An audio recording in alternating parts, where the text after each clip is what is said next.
رب زدني علما رب زدني علما.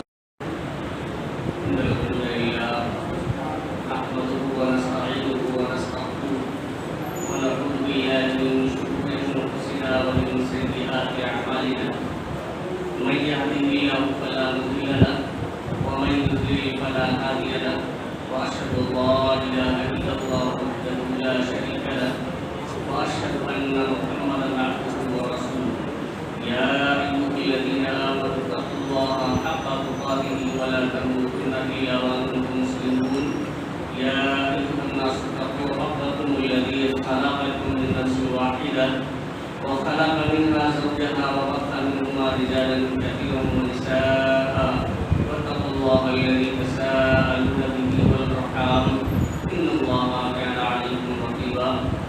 يا ايها الذين امنوا اتقوا الله وقولوا قولا سديدا يصلح لكم اعمالكم ويغفر لكم ذنوبكم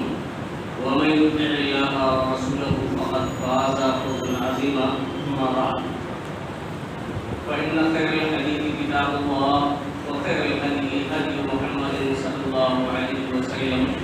وشر الأمور محدثاتها وكل محدثة بدعة وكل بدعة ضلالة وكل ضلالة في النار. أعوذ بالله من الشيطان الرجيم. بسم الله الرحمن الرحيم. يا أيها الذين آمنوا توبوا إلى الله توبة نصوحا عسى ربكم أن يكفر عنكم سيئاتكم ويدخلكم جنات تجري من تحتها الأنهار يوم لا يخزي الله النبي والذين آمنوا معه نورهم يسعى بين أيديهم وبأيمانهم يقولون ربنا أتمم لنا نورنا واغفر لنا إنك على كل شيء قدير. حاضرین گرامی، قوم کے نوجوان ساتھیوں، عزیز بچوں اور پردہ نشین میری ماں اور بہنوں،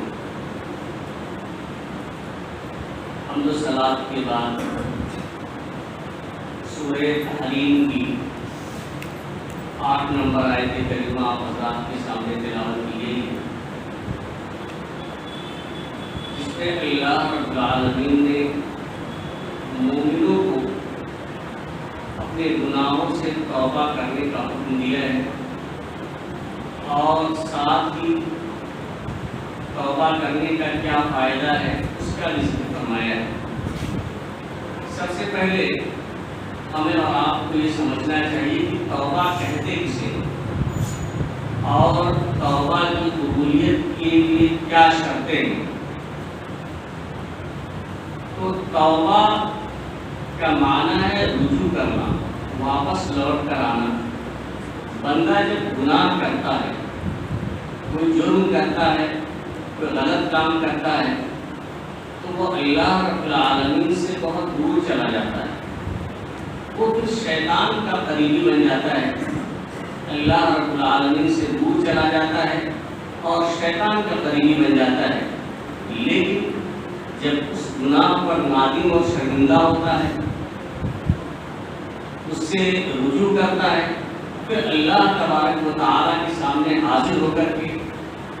اس گناہ سے توبہ کرتا ہے، تو گویا کہ پھر وہ شیطان کی طرف سے اللہ رب العالمین کی طرف واپس لوٹ آیا ہے۔ یہ توبہ کا معنی ہے کہ رجوع کرنا، واپس لوٹ کر آنا۔ توبہ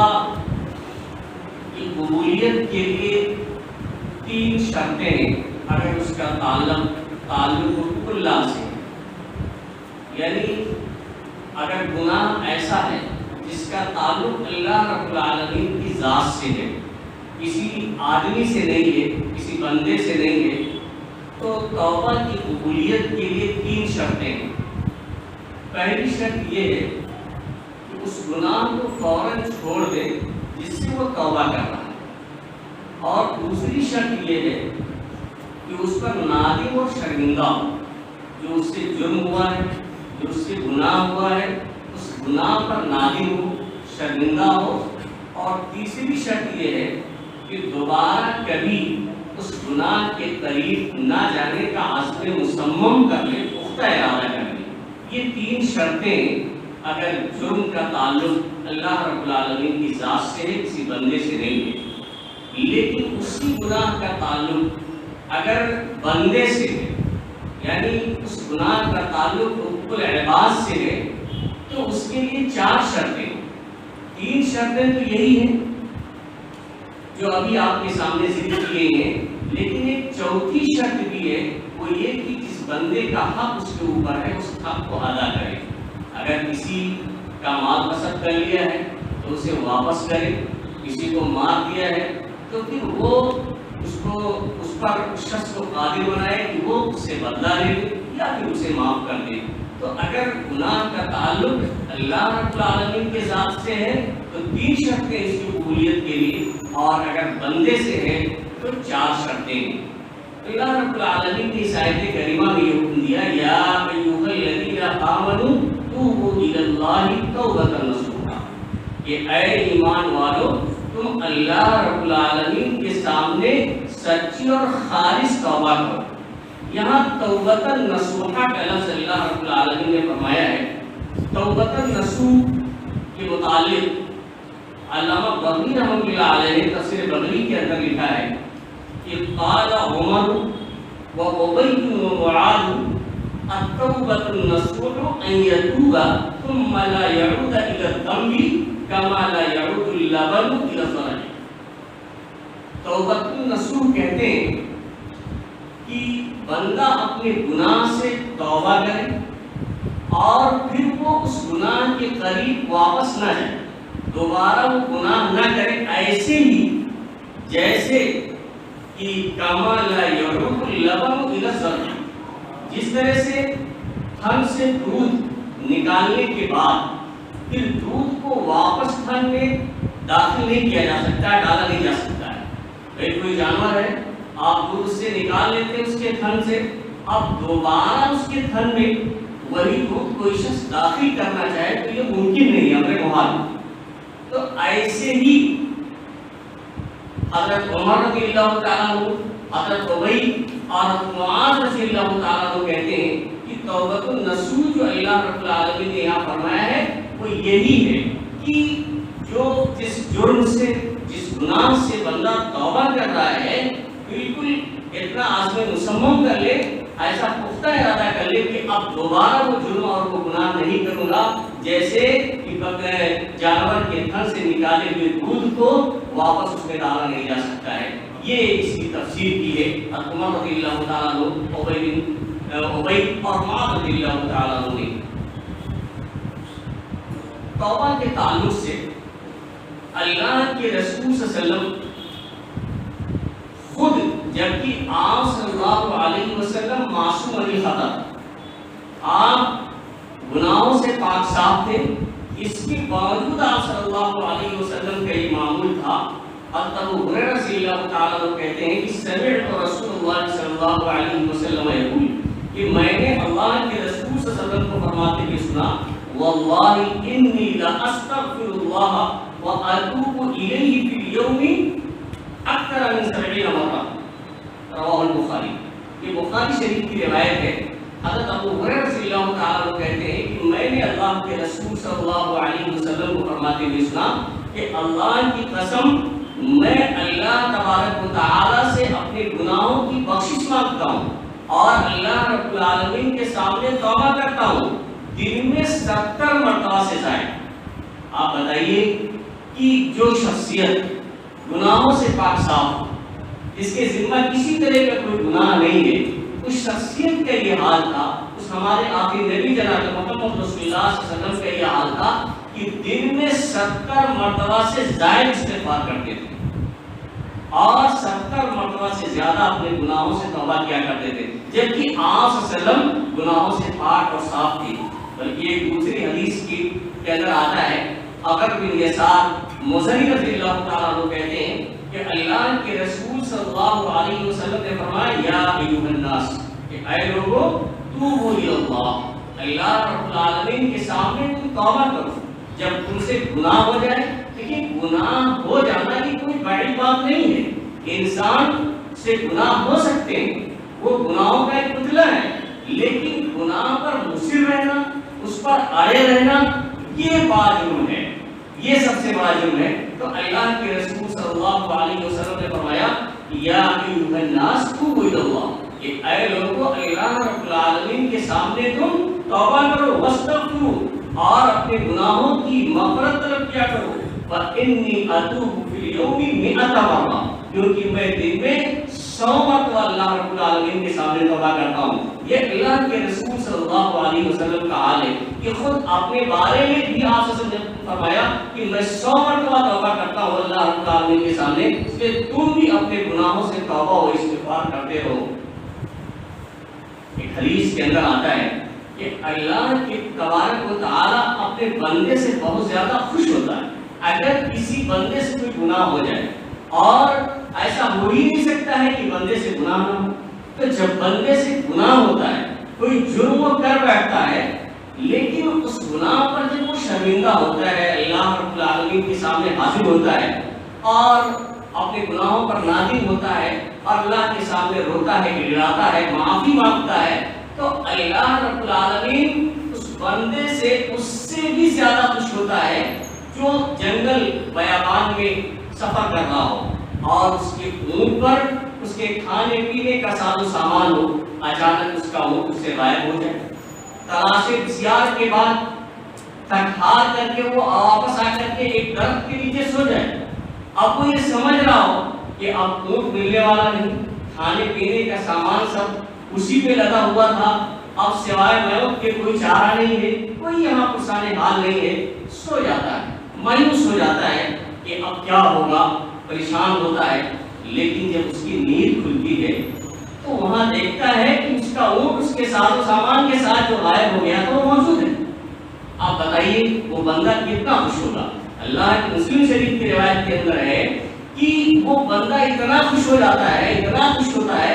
کہ خوشی کے مارے اللہ رب العالمین کی ثنا اس کی تعریف کرتا ہے، لیکن جو جملے اسے کہنا چاہیے وہ جملے نہیں کہہ پاتا، پلٹ دیتا ہے، اللہم انت عبدی وانا ربک، یعنی اللہ رب العالمین کا شکریہ ادا کرتا ہے کہ اے العالمین تو میرا بندہ ہے، میں تیرا رب، یعنی اخطأ من شدت الفرح، مارے خوشی کے وہ غلطی کر بیٹھتا ہے، لیکن دل سے تو یہ بات نہیں کہتا، وہ یہی کہنا چاہتا ہے کہ اے میرے پروردگار تو میرا رب ہے، میں تیرا بندہ ہوں، یہ کہنا چاہتا ہے، لیکن اتنی خوشی ہوتی ہے کہ اس کی زبان پھسل جاتی ہے اور وہ یہ کہہ بیٹھتا ہے کہ اللہ تو میرا بندہ ہے، میں تیرا رب ہوں۔ اس بندے سے بھی زیادہ اللہ رب العالمین اس شخص سے خوش ہوتا ہے، اپنے اس بندے سے خوش ہوتا ہے جو بندہ جب اس سے گناہ ہو جاتا ہے، کوئی جرم ہو جاتا ہے، اس گناہ پر نادم و شرمندہ ہو کر اللہ رب العالمین کے دربار میں حاضر ہوتا ہے اور دعائیں کرتا ہے، اس سے بھی زیادہ خوش ہوتا ہے۔ اور یہ سلسلہ اللہ رب العالمین روزانہ کا اللہ رب العالمین کے معمول ہے کہ اللہ رب العالمین دن میں اپنا ہاتھ پھیلاتا ہے تاکہ رات میں گناہ کرنے والا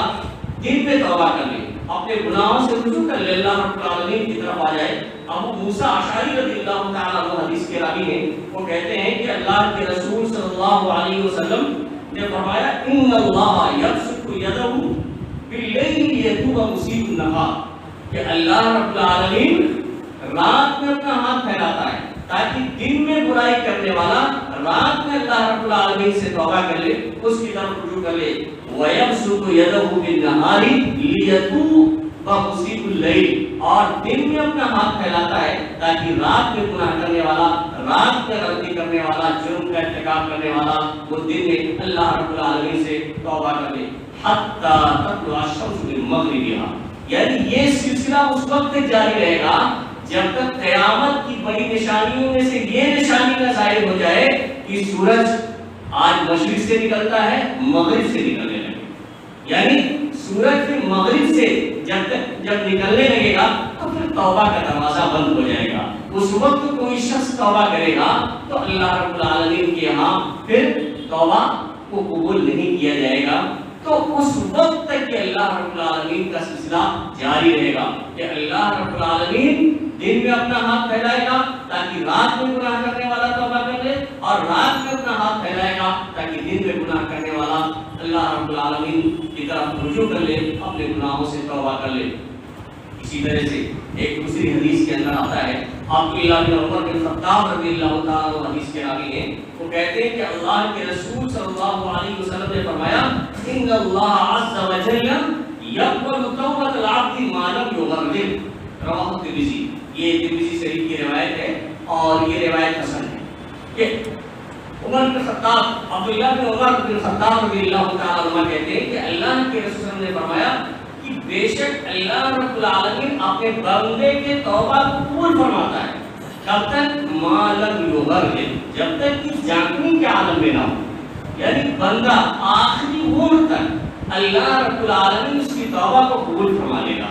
جب جان جسم سے نکل کر کے گلے میں آ جائے، جاننے کا عالم ہو، گلے کا وقت جسے کہا جاتا ہے، اس وقت اگر بندہ توبہ کرتا ہے تو اللہ رب العالمین کے ہاں اس کی توبہ قبول نہیں ہوگی۔ اس سے پہلے اگر پوری زندگی وہ گناہوں میں لت پت رہا ہے، لیکن اگر اللہ رب العالمین کی طرف سے توفیق مل گئی کہ جاننے کے عالم سے پہلے اس نے توبہ کر لی تو اللہ رب العالمین اس کے گناہوں کو معاف فرما دے گا، کہ اللہ رب العالمین کی رحمت ہے۔ اس کے علاوہ توبہ کی کچھ ثمرات، توبہ کے کچھ فوائد ہیں جن کا ذکر اللہ اور اس کے رسول صلی اللہ علیہ وسلم نے کیا ہے۔ اس آیت کریمہ کے اندر اللہ رب العالمین نے توبہ کے فوائد کا ذکر کیا کہ یا ایھا الذین آمنوا توبوا الی اللہ توبۃ نصوحا، یہ اے ایمان والو تم اللہ کے سامنے خالص اور سچی توبہ کرو تو اس کا بدلہ کیا ملے گا؟ عسیٰ ربکم ان یکفر عنکم سیئاتکم، ہو سکتا ہے کہ تمہارا رب تمہارے گناہوں کو دور کر دے، جو تم سے خطائیں ہوئی ہیں، جو تم سے غلطیاں ہوئی ہیں، جو کوتاہیاں ہوتے ہیں، ان کوتاہیوں کو اللہ رب العالمین دور کر دے گا، اور ان کوتاہیاں غلطیوں کو معاف کرنے کے ساتھ ساتھ وَيُدْخِلَكُمْ جَنَّاتٍ تَجْرِی مِن تَحْتِھَا الْأَنْہَارُ، تمہیں ایسے باغات میں، ایسی جنتوں میں داخل کرے گا۔ کہ اللہ رب العالمین کی رحمت کیسی ہے، ایک تو جو گناہ بندہ کیا ہے اس گناہ کو اللہ رب العالمین دور کر دے گا، اس گناہ کو معاف کر دے گا، اور پھر معاف کرنے کے ساتھ ساتھ اسے ایسی جنتوں میں، ایسے باغات میں داخل کرے گا جس کے نیچے نہریں جاری ہوں گی۔ اس دن یوم لا یخزی اللہ النبی والذین آمنوا معہ، جس دن اللہ رب العالمین اپنے نبی کو اور آپ صلی اللہ علیہ وسلم کے ساتھ ایمان لانے والوں کو رسوا نہیں کرے گا، یعنی قیامت کے دن یہ اللہ رب العالمین تمام گناہوں کو، ایسے توبہ کرنے والے لوگوں کے گناہوں کو معاف کر دے گا، ان کو جنتوں میں داخل فرمائے گا، اور نورہم یسعیٰ بین ایدیہم وبایمانہم، ان کا نور یعنی ان مومنوں کا نور ان کے سامنے اور ان کے دائیں دوڑ رہا ہوگا، اور یقولون، اور وہ لوگ یہ دعا کر رہے ہوں گے ربنا اتمم لنا نورنا واغفر لنا، اے ہمارے رب تو ہمیں مکمل نور عطا فرما، واغفر لنا، اور ہمارے گناہوں کو بخش دے، انک علی کل شیء قدیر، تو ہر چیز پر قادر ہے۔ یہ کب دعا کریں گے؟ یہ اس وقت دعا کریں گے جب منافقین جو پیچھے ہوں گے ان کا نور بجھ جائے گا۔ سورہ حدید کے اندر آپ دیکھیں گے اصل میں منافقوں کے پاس کوئی نور نہیں ہوگا، لیکن کیونکہ مومنین کے ساتھ میں وہ ہوں گے تو ان کے نور سے کچھ فائدہ حاصل کر لیں گے، اور کچھ دور چلیں گے وہ ان کے ساتھ، لیکن بعد میں ان کے نور کے درمیان پردہ حائل کر دیا جائے گا، یعنی ان کا نور کوئی بھی پوچھ جائے گا تو وہ مومنوں سے کہیں گے کہ تھوڑا میرا بھی انتظار کر لو، ہمارا بھی انتظار کر لو، تاکہ ہم بھی تمہارے نور سے فائدہ اٹھا لیں۔ تو وہ کہیں گے کہ نہیں، پیچھے جاؤ، اپنا نور اپنا تلاش کرو۔ تو اس وقت یہ دعا کریں گے کہ جیسے ان کا نور ختم ہو گیا ہے، ایسا نہ ہو کہ اے میرے پروردگار ہمارا نور بھی ختم ہو جائے، تو وہ یہ کہیں گے کہ جنت میں داخلے تک تو ہمیں مکمل نور عطا فرما، تو ہر چیز پر قادر ہے۔ تو دیکھیے اس آیت سے معلوم ہوتا ہے کہ توبہ کرنے سے اللہ رب العالمین گناہوں کو معاف کر دے گا، توبہ کرنے سے اللہ رب العالمین جنتوں میں داخل فرمائے گا، اور اس کے علاوہ بھی بہت سے ثمرات ہیں، بہت سے فائدے ہیں۔ دیکھیں نوح علیہ السلام نے اپنی قوم سے کہا تھا کہ استغفروا ربکم انہ کان غفارا، اس کا فائدہ بتائیں کہ اے میری قوم کے لوگوں تم اپنے رب سے اپنے گناہوں کی مغفرت طلب کرو، اپنے رب سے اپنے گناہوں کو بخشواؤ، انہ کان غفارا، وہ بہت زیادہ بخشنے والا ہے۔ تو یرسل السماء علیکم مدرارا، وہ آسمان کو تمہارے اوپر برستا ہوا چھوڑے گا، یعنی آسمان سے اللہ رب جب تم گناہوں سے توبہ کرو گے تو سوکھا نہیں پڑے گا، غیر ساری نہیں پڑے گی، بلکہ اللہ رب العالمین آسمان سے بارش نازل فرمائے گا اور اس سے آپ کی کھیتیاں لے آئیں گی۔ آپ کی ضروریات کے لیے اللہ رب العالمین جب آپ کو ضرورت ہوگی تو آسمان سے بارش نازل فرما دے گا۔ یہ اس کا فائدہ ہے توبہ کرنے کا۔ وَيُمْدِدْكُمْ بِأَمْوَالٍ وَبَنِينَ، ایک تو بارش نازل فرمائے گا توبہ و استغفار کرنے سے، اور دوسرا فائدہ یہ بتایا نوح علیہ السلام نے کہ تمہاری اللہ رب العالمین مدد فرمائے گا۔ کیسے؟ بِأَمْوَالٍ، مال کے ذریعہ، یعنی بہت زیادہ مال اللہ رب العالمین آپ کو عطا فرمائے گا، اس مال کے ذریعہ تمہاری مدد کرے گا، وہ بنین، اور اولاد کے ذریعہ۔ یعنی توبہ کرنے سے مال بھی اللہ رب العالمین عطا کرے گا اور اولاد بھی عطا کرے گا، اور اولاد میں بنین، بیٹوں کا ذکر فرمایا، بیٹوں کا ذکر فرمایا کہ بے اموال و بنین، یعنی توبہ جب کرو گے اپنے گناہوں سے معافی مانگو گے تو اللہ رب العالمین مال اور اولاد یعنی بیٹوں سے تمہاری مدد فرمائے گا۔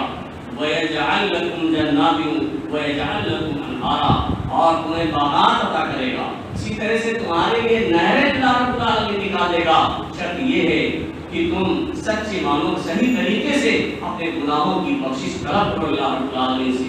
اسی طرح سے ہود علیہ السلام نے اپنی قوم سے کہا تھا استغفروا ربکم ثم توبوا الیہ،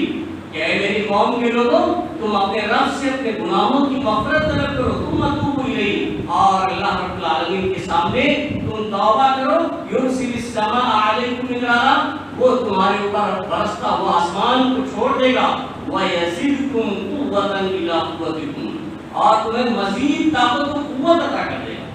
جب کوئی گناہ ہو جائے، کوئی غلطی ہو جائے، جب اس غلطی پر تم نادم ہوگے، اللہ کے حضور شرمندہ ہوگے اور معافی مانگو گے تو تمہیں قوت پر قوت عطا فرمائے گا، تمہارے اندر طاقت و قوت اللہ رب العالمین پیدا کرے گا ہر طرح سے۔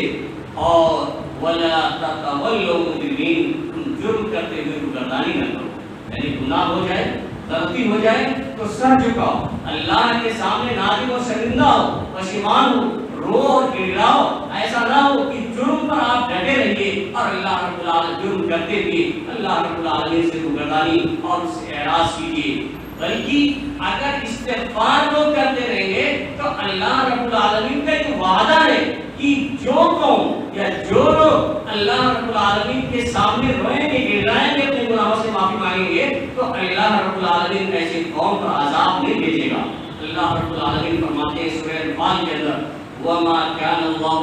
لِيُعَذِّبَهُمْ وَأَنْتَ فِيهِمْ، کہ اللہ رب العالمین نبی صلی اللہ علیہ وسلم کی موجودگی میں ان کی قوم پر عذاب بھیجنے والا نہیں ہے۔ یعنی اللہ رب العالمین نے اس آیت کے اندر ایک بات تو یہ بتائی کہ اللہ رب العالمین اس وقت تک اس قوم پر جب تک آپ صلی اللہ علیہ وسلم ان کے درمیان موجود ہیں ان کو عذاب نہیں دے گا، ان پر عذاب نازل نہیں فرمائے گا۔ اور وَمَا كَانَ اللَّهُ مُعَذِّبَهُمْ وَهُمْ يَسْتَغْفِرُونَ، اور جب تک وہ استغفار کرتے رہیں گے تب بھی اللہ رب العالمین ان پر عذاب نہیں بھیجے گا۔ تو دو چیزیں بتائی اللہ رب العالمین نے، ایک تو عذاب نہ آنے کی ایک وجہ اور ایک سبب نبی صلی اللہ علیہ وسلم کا موجود ہونا، اور دوسرا سبب استغفار کرنا ہے۔ اگر یہ دونوں چیزیں ہیں تو عذاب نہیں آئے گا، کیونکہ آپ جانتے ہیں کہ آج ہمارے درمیان نبی کریم صلی اللہ علیہ وسلم موجود نہیں، آپ اس دار فانی سے پوچھ کر گئے ہیں تو صرف ایک ہی چیز ہمارے پاس بچتی ہے، وہ یہ کہ ہم توبہ و استغفار کریں، اور جب توبہ و استغفار کرتے رہیں گے تو اللہ رب العالمین ہم پر عذاب نہیں بھیجے گا، یہ اللہ رب العالمین کا وعدہ ہے۔ اور ایک دوسری آیت کے اندر اللہ رب العالمین فرماتے ہیں کہ وَمَن يَعْمَلْ سُوءًا أَوْ يَظْلِمْ نَفْسَهُ، جو شخص برائی کرے یا اپنے اوپر ظلم کر رہے، یعنی کوئی غلط کام کرے تو یہ ظلم ہے اپنے اوپر، ظاہر سی بات ہے جرم کرے گا تو اللہ رب العالمین کی پکڑ ہوگی، اس پر معاوضہ ہوگا، تو گویا کہ بندہ وہ اپنے اوپر ظلم ہی کر رہا ہے۔ تو اللہ رب العالمین فرماتے ہیں کہ وَمَن يَظْلِمْ نَفْسَهُ وَمَن يَعْمَلْ سُوءًا أَوْ يَظْلِمْ نَفْسَهُ، کہ جو شخص برائی کرے یا اپنے نفس پر ظلم کرے ثُمَّ يَسْتَغْفِرِ اللَّهَ، لیکن پھر کیا کرے، اللہ رب العالمین کے سامنے استغفار کرے، اپنے گناہوں سے توبہ کرے تو یزید اللہ غفور الرحیم، تو وہ اللہ رب العالمین کو غفور الرحیم پائے گا۔ غفور الرحیم کا کیا مطلب ہے؟ غفور یعنی جب گناہ ہو گیا تو اللہ رب العالمین سے جب بندہ توبہ کرے گا تو وہاں اللہ رب العالمین کو غفور پائے گا، یعنی اس گناہ پر اللہ رب العالمین پردہ ڈال دے گا، اس گناہ کو معاف کر دے گا اللہ رب العالمین، اور اس کے ساتھ ساتھ اللہ رب العالمین رحیم بھی ہوگا، یعنی اسی گناہ کے بدلے جتنا بڑا اس نے جرم کیا ہے، جتنا بڑا اس نے گناہ کیا ہے، اس گناہ کو اللہ رب العالمین نیکی میں بدل دے گا۔ ایک دوسری آیت کے اندر جس میں اللہ رب العالمین، یہ ہے رحیم کا مطلب، اور ایک دوسری آیت کے اندر اللہ رب العالمین نے کچھ سورہ فرقان کے اندر کچھ اللہ رب العالمین نے بڑے بڑے گناہ کا ذکر کیا ہے، اور اس کا عذاب بھی اللہ رب العالمین نے ذکر کیا، جیسے زنا کا ذکر کیا، شرک کا ذکر کیا، اور اس کی سخت سزا کا ذکر کیا، لیکن اس کے ذکر کرنے کے بعد اللہ رب العالمین فرماتا ہے الا من تاب، لیکن جو لوگ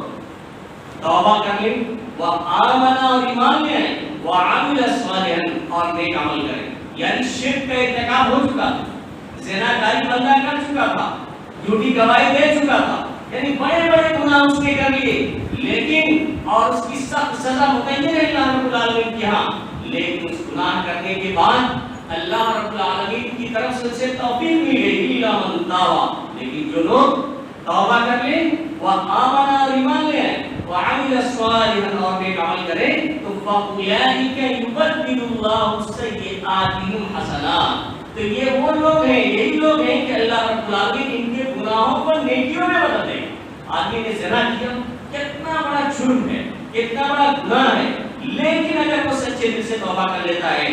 توبۃ النصوح اگر پایا جاتا ہے، خالص دل سے یہ توبہ کر لیتا ہے، تو اللہ رب العالمین اتنے بڑے گناہ کو پھر اتنی بڑی نیکیوں میں بدل دے گا، وَكَانَ اللَّهُ غَفُورًا رَحِيمًا، اور اللہ رب العالمین بخشنے والا مہربان ہے۔ تو غفور رحیم کا مطلب یہ ہے کہ غفور ہے اللہ رب العالمین، گناہوں کو پردہ ڈال دے گا، گناہوں کو معاف کر دے گا، اور رحیم ہے انہیں گناہوں کے بدلے اللہ رب العالمین نیکی عطا فرما دے گا۔ ایک مثال میں آپ کے سامنے توبہ کی مثال دے کر کے اپنی بات ختم کرتا ہوں کہ ایک خالص توبہ کی مثال ہے۔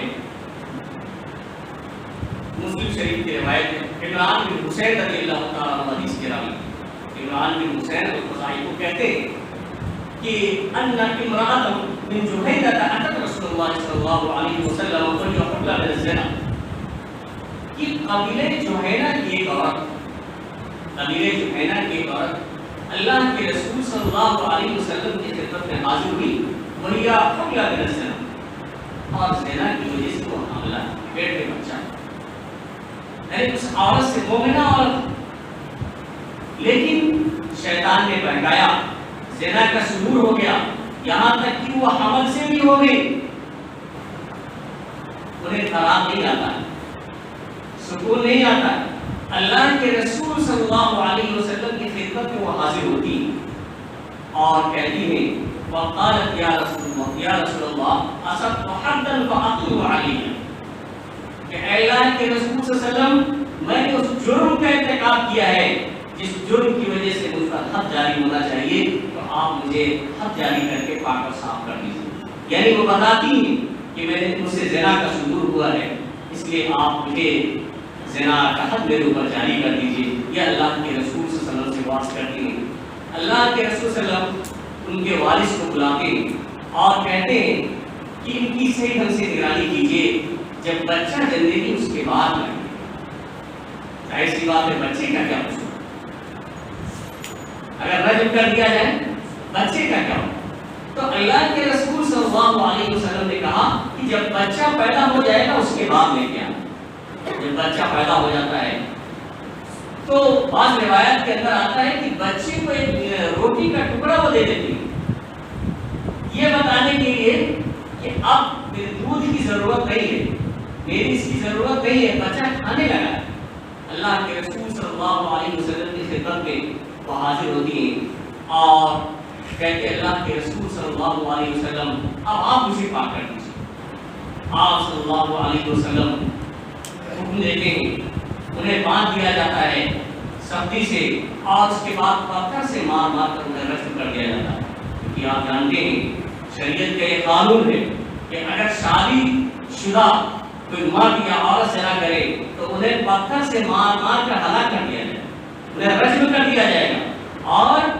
ایک ایسی جماعت موجود ہو، مومنوں کی ایک جماعت موجود ہو تاکہ دیکھے، عبرت حاصل کرے، پھر دوبارہ اس جرم کے قریب نہ جائیں۔ بہت سخت سزا اسلام نے متعین کر رکھی ہے۔ بہرحال انہیں رجم کر دیا جاتا ہے۔ اس کے بعد اللہ کے رسول صلی اللہ علیہ وسلم نماز جنازہ بھی پڑھاتے ہیں۔ آپ نے حد جاری کیا، زنا جیسے کبھی جرم کا ارتکاب ہوا ہے صحابیہ سے، لیکن اللہ کے رسول صلی اللہ علیہ وسلم ان کی نماز جنازہ پڑھاتے ہیں۔ حضرت عمر رضی اللہ تعالیٰ عنہ بھی موجود ہوتے ہیں، وہ فوراً روک دیتے ہیں، تصلی علیہا یا رسول اللہ وقد زنت۔ کئی موقعوں پر اللہ کے رسول صلی اللہ علیہ وسلم نے کوئی کام کیا تو حضرت عمر رضی اللہ تعالیٰ عنہ نے ٹوکا کہ آپ ایسا کیوں کر رہے ہیں؟ یہاں بھی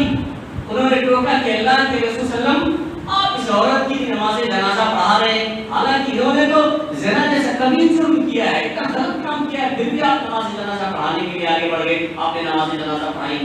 تو اللہ کے رسول صلی اللہ علیہ وسلم نے کیا فرمایا؟ آپ اس عورت کو دیکھیے کہ بھئی عاملہ بھی تبھی اللہ کے رسول صلی اللہ علیہ وسلم کی خدمت میں حاضر ہوئی تھی کہ مجھے پاک کرتے غلطی ہو گئی تھی، لیکن اس پر وہ نادم تھی، شرمندہ تھی، اور جب بچہ پیدا ہو گیا اس کے بعد بھی حاضر ہوئی۔ آج کا دور ہوتا تو اتنا موقع ملنے کے بعد آدمی ڈھونڈ سکتا ہے، اگر چھوڑ دیا جائے کسی نے کوئی جرم کیا ہے کہ آپ 9 مہینے کے بعد ملے گا تو 9 مہینے کے بعد تو پورا ملک ڈھونڈتا رہے، اسے نہیں پائے گا، اگر اتنی آزادی ہو۔ لیکن ان کے دل میں اللہ کا خوف تھا، ڈر تھا، تو وہ پھر حاضر ہوتی ہیں اور اللہ کے وسلم سے کہتی ہے مجھے پاک کر دیجیے۔ تو آپ صلی اللہ علیہ وسلم نے حضرت عمر رضی اللہ تعالیٰ عنہ کو کیا جواب دیا؟ لقد تابت توبۃ لو قسمت بین 70 من اہل المدینہ لوسعتهم۔ عمر، اس خاتون نے، اس عورت نے ایسی خالص اور سچی توبہ کی ہے کہ اگر مدینہ کے 70 لوگوں کے درمیان اس کی توبہ تقسیم کر دی جائے تو 70 لوگوں کے لیے کافی ہو جائے۔ یہ اللہ کے رسول نے کہا۔ آپ بتائیے یہ توبہ اس طرح سے انہوں نے کی ہے، اور آپ صلی اللہ علیہ وسلم نے آگے فرمایا وَهَلْ وَجَدْتَ أَفْضَلَ مِنْ أَنْ جَعَلَتْ بِنَفْسِهَا لِلَّهِ عَزَّ وَجَلَّ۔ اس سے اچھی بات کیا ہو سکتی ہے کہ اللہ کی رضا کے لیے، اللہ کی خوشنودی کے لیے اس عورت نے، اس خاتون نے اپنی جان قربان کر دی، یعنی اپنی جان قربان کر دی اللہ کی رضا کے لیے۔ اب اس سے بڑی بات کیا ہو سکتی ہے، اس سے اچھی بات کیا ہو سکتی ہے؟ تو سامعین کرام، ہمیں اور آپ کو یہ بڑی بات نہیں ہے کہ گناہ ہم سے نہ ہو، غلطی نہ ہو، غلطیاں ہو سکتی ہیں، خطائیں ہو سکتی ہیں، کوتاہیاں ہو سکتی ہیں، کیونکہ ہم انسان بھی، لیکن